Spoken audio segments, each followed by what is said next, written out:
Welcome to this explainer. Today, we're not just throwing parts together to see if a pump turns on. We are answering a much deeper question, one that most off-grid setups completely ignore. And that is, how much water are you actually getting for every single watt of solar energy you spend? We're looking at a 1.5 horsepower borehole pump, but we're going to use real engineering principles to make sure your 48-volt system actually survives real-world conditions. Okay, let's dive into this and map out our journey. We're covering 1.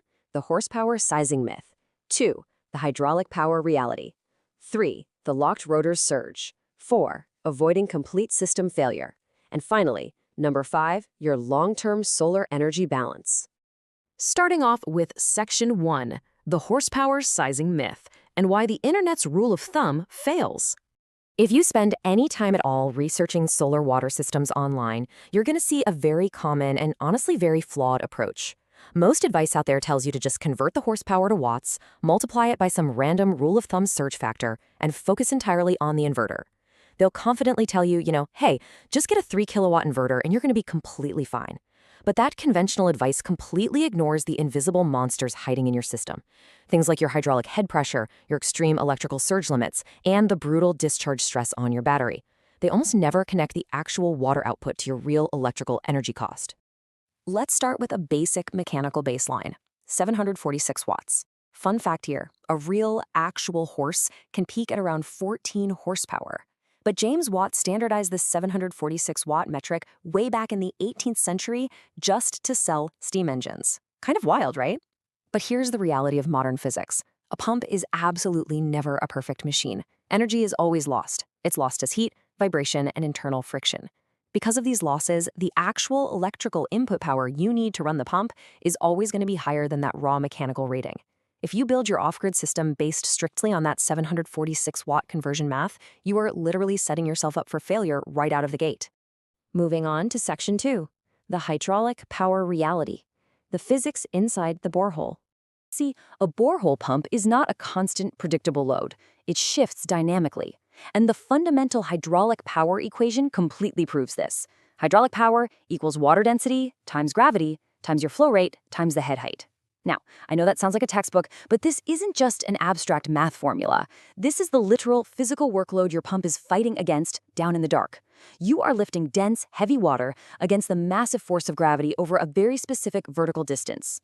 And this brilliantly illustrates a core reality. Higher borehole depth equals a lower water yield for the exact same electrical power.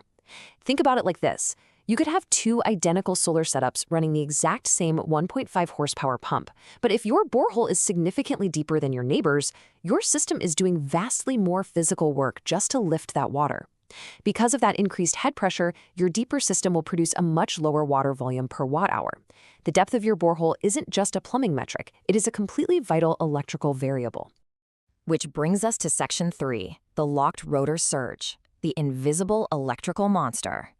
Whenever we deal with a 48-volt system, the electrical current becomes incredibly sensitive under heavy stress, and that introduces a critical engineering term, locked rotor current. Think of it kind of like pushing a broken-down car. That initial, agonizing heave just to get the tires rolling takes a massive amount of effort. But once the car's actually moving, it's way easier, right? That's exactly what's happening here. This is the massive, temporary demand for power an electric motor requires during the exact moment of startup. Before the internal rotor even begins to spin, the motor desperately pulls an immense amount of energy from your system just to overcome resting inertia. Now, what's really interesting about this slide is just how extreme this startup surge actually is.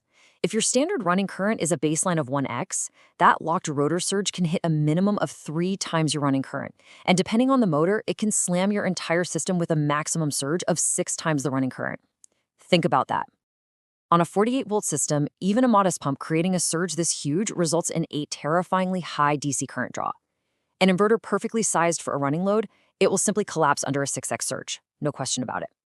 Let's look at Section 4, avoiding complete system failure, and the anatomy of a blackout. Have you ever experienced an instant total blackout without a single warning beep? It is so frustrating. Well, here's the devastating fraction of a second chain reaction that kills your water supply. Step 1, the motor starts and creates that massive surge spike we just talked about.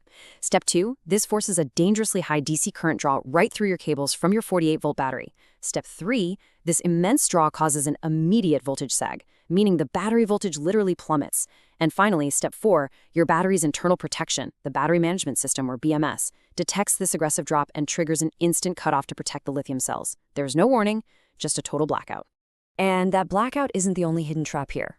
Poor sizing introduces some really severe hydraulic and system risks.